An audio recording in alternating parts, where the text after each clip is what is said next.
airportiitti si geggeessan salphina akkana xiqqeenya akkanaaf dhattee yoo deebi'u barbaadde malee jechuudha. Sinegalee amma mucaan kuni hin galti. Garuu galtee argitanii waan isin taatu mee yaada isunumaaf hin dhiisamee komantii irratti na barreessa.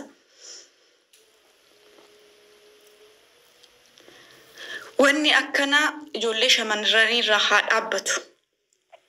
Share godhi dalaala Itoophiyaan naa godhi. Share godhi ijoollee biyya hirsuun kan biyya bawaa jirtu ba'uudhaaf qophaa jirtu share naa godhi.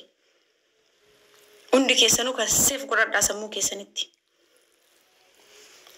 Waan akkanarraa of eegaa obboleeyyan dalaalli Itoophiyaas please waan kana dhaabaa. Kana booda suuraa keessan eenyummaa keessan fiddee isinii maxxansite roozaan dantaa keessan hin qabdu. Lubbuu ijoollee namaatti hin taphatina. Sinegalee garagalcheen si maxxansaan dhufee viidiyoo irratti waraabaa jechuudha. Waan akkasiitii obboleewwan sirriitti dhaggeeffadhaa hojiirra oolaa. Obboleeyyan keetii waan mucaa kana mudate hundi keessanuu share godhaatii biraan gaa. Dhaggeeffadhaa amma dhumatti ofii keessaniifis barumsa irraa fudhattu. Obboleewwan keessan keessattuu kan biyya jiraniif ergaa guddaa taa'u jechuudha. Dura na caqasaa sirriitti na caqasaa share copy link Twitter post mana kana follow godhaa. Haati madaamii kootii jettu tokko ji'a 3 dura Itoophiyaadhaaf jette. Ji'a 3 fittee kaleessa meedikaaliidhaaf mana yaalaa geessan. Gaafa meedikaalii deemtu ulfa ji'a 3 jedhanii mucaan akka dhuftee ji'a 3. Amma mucaan baay'ee afaan hin beektu waan ta'eef daamii kootti daawwaltee akkan ishee dubbisu akka waan kana itti himu na goote. Haati madaamii kootii madaamii kiyyatti daawwaltee madaamiin immoo bilbila natti kennite akka mucayyoo naasoo na goote. Madaamiin koo natti himtu nan qabbanaa'e. Nahee madaamii koorraa bilbila fuudhee nan dubbisee ni mucaa Faaxee jedhamti. Kamitti wanni kun akkana ta'uu danda'e? Eegga dhuftee ati ji'a 3 ulfi kee ulfa ji'a 3 jedhama.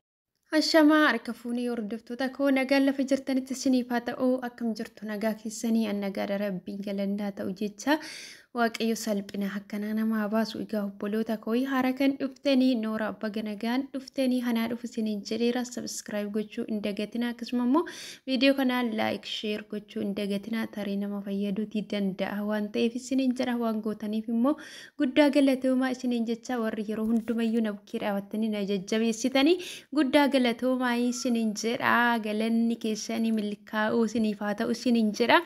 Egaa viidiyoo kana hamma dhumatti dhaggeeffadhaa isiniin jedha keessumaayyuu obboloonni biyyarraa gara biyyaatti karaa dallaalatiin dallaalaa hin beekneen kan darbitanii miidhaan isinirra ga'uu danda'a akkasuma immoo jechuudha biyya keessa yeroo gara biyya biraatti dhuftanii of eeggannoo akka taasiftaniif jechuudha. Micayyoo kana maaltu mudate jechuuti dandeessu. Micayyoon kun akkuma keenya hojjadheen of jijjiira jettee baala gatteellee miti bakka jira miti itti yaaddee otoo hin taane otoo ishiin itti yaadii wanti rakkinni akkanaa kun ishii mudate. Yeroo hedduu dallaalonni wantoota akkanaa kana kan isaan namarratti raawwatanii obboloota keenya wajjin yeroo dhanne obboloota keessan dhiisaa koottaa abbaa keessan dhiisaa koottaa kophaa anas hin gaggeessaa waan akkasii jedhu mee micayyoo kanarratti maaltu raawwatamee isa jedhu hamma dhumaatti walumaan haa dhageenyu isiniin jedha. Mee dhaggeeffadhaa amma dhumatti ofii keessaniifis barumsa irraa fudhattu. Obboleewwan keessan keessattuu kan biyya jiraniif ergaa guddaa taa'u jechuudha. Dura na caqasaa sirriitti na caqasaa share copy link Twitter post mana kana follow godhaa. Haati madaamii kootii jettu tokko ji'a 3 dura Itoophiyaadhaaf jette. Ji'a 3 fittee kaleessa meedikaaliidhaaf mana yaalaa geessan. Gaafa meedikaalii deemtu ulfa ji'a 3 jedhanii mucaan akka dhuftee ji'a 3. Amma mucaan baay'ee afaan hin beektu waan ta'eef daamii kootti daawwaltee akkan ishee dubbisu akka waan kana itti himu na goote. Haati madaamii kootii madaamii kiyyatti daawwaltee madaamiin immoo bilbila natti kennite akka mucayyoo naasoo na goote. Madaamiin koo natti himtu nan qabbanaa'e. Nahee madaamii koorraa bilbila fuudhee nan dubbisee ni mucaa Faaxee jedhamti.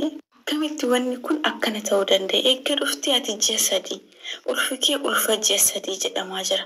Maali nama eegga dhuftee wal argite qaalittiin immoo nama hin qabdu dhiirumti mana si dhaqu hin jiru. Ishiidhaaf intala tokko qofa nama daamii kooti kan deddeebi'anii ishii ilaalan haadha jechuudha.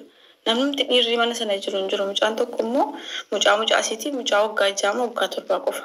Maali nama si daffaree jira moo eegga dhufte ayyaanii asitti kanan se'e. Wanti kun asumatti uumamee laata jedheetan. Waan hin boossi wantas gabbaayee wanti rabbi jedhe hin oolu garuu akkamitti wanni kun uumamuu danda'een jedheen. Itoophiyaatti meedikaala hojjechiistee yoo barartate arra dhiigaanii kanati maraa ulfaa gootu dhiigaanii garuu guyyattiin takkittiin sun gatii nama kaffalchiisti yoo of eeggannoo hin goone itti sana nama wal arguu dhiistan malee gudii nama gooti jechuudha guyyattiin takkittiin sana. Takkittiin kam siniif haa galu arra marmaraa gooteeti kanati boru barartu amma ganama barayoo barartate arra kanati gootu marmaraa dhiigaan jechuudha. Illi kun egaa maal taate gaafa intalatti sinii deebi'u dallaalli ishee ganama barartee galgala wajjin bule. Gaafa naan ganama bararuu jedhu galgala dallaala kiyyaa wajjin bule jedhe. Maali beektu wanti na aarsu amma dallaalli birrii nyaatee nyaatu ajja isaatii an yeroo oovarii ta'ee birrii nyaatanu malee kan na aarsu dallaala malee deemaa jechuun sin danda'amu. Maaliif jedha na gaafadha. Keenya kan Finfinnee keessa hin beekne ijoollee baay'eetu jira. Kanaafuu hanga ajjuusaa hanga deemee mana sitti agarsiisee hanga deemee bakka nyaatas bakka algaa si qabsiise kun noormaaliidha biyya. Warii darbeen ta'een malee jechuudha. Eenyinni fi salphinni isa kana. Kan birrii rakkoon qabu. Amma mucaan kun du'a meeqa duute? Asii kunuu qaalittiin nana safara jedha artii. Maybe bor taanaaf safaruu dandeesse jechuudha. Asii hin galtee kun nan dalagadha jettee kaayyoodhaaf manaa baatee waan akkanaatiin deebi'uun tokkoffaa du'a.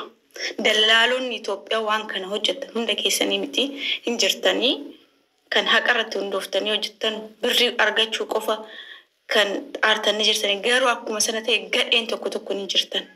Marreefu sin jedhu mucaan kun du'a 3 duuti. Inni tokkoffaan akkanatti ulfooftee galuun siitu ishiidhaaf kaayyoo si dhiistee waa hunda dhiistee akkuma reefu sin jedhu galuun ishiidhaa du'a tokko. Inni lammaffaan maatii si bira dalagadheen dhufa. Sinin jijjiira maatii koo. Ofii sinan jijjiira jettee biyyaa baatee kantuu taatee maatiitti deebi'uun du'a tokko. Damaidha.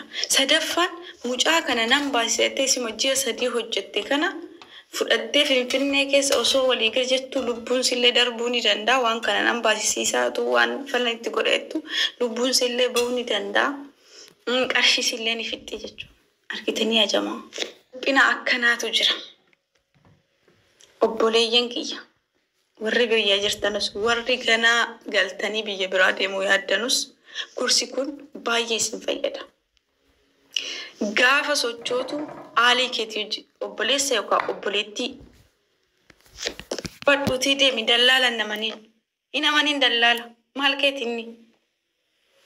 Dallaalonni immoo dallaalonni waan kana godhaa jirtan aadabadha. Angorsa kiyya aadabadha. Lubbuu ijoolleetti hin taphatinaa. Haalli tokko maal jedha? Yoo na wajjin bulte malee bararaan keetu si godhamuu hin danda'u. Yoo na wajjin akkas taate malee akkas si ta'uu hin danda'u. Akkati hin deemneen godha. Akkam jedhu baalagiin dallaalli tokko hin jirtan. Baalagoonni sadaa nama takkaan qabu beeki. Aadabadhaa ta'a. Lubbuu ijoolleetti hin taphatina. Hanga eerpoortiitti si haa gaggeessan. Salphina akkana xiqqeenya akkana fudhattee yoo deebi'uu barbaadde malee jechuudha. Sinii galee. Amma mucaan kun hin galti. Garuu galtee argitanii waan isin taatu mee yaada isunumaaf hin dhiisamee komantii irratti naa barreessa. Wanni akkana ijoollee shamarranii irraa haa dhaabbatu. Sheer godhi dallaala Itoophiyaan naa godhi. Sheer godhi ijoollee biyya hirsuun kan biyya bawaa jirtu bahuudhaaf qophaa'aa jirtu sheer naa godhi. Hundi keessanuu kan seef godhadhaa sammuu keessanitti.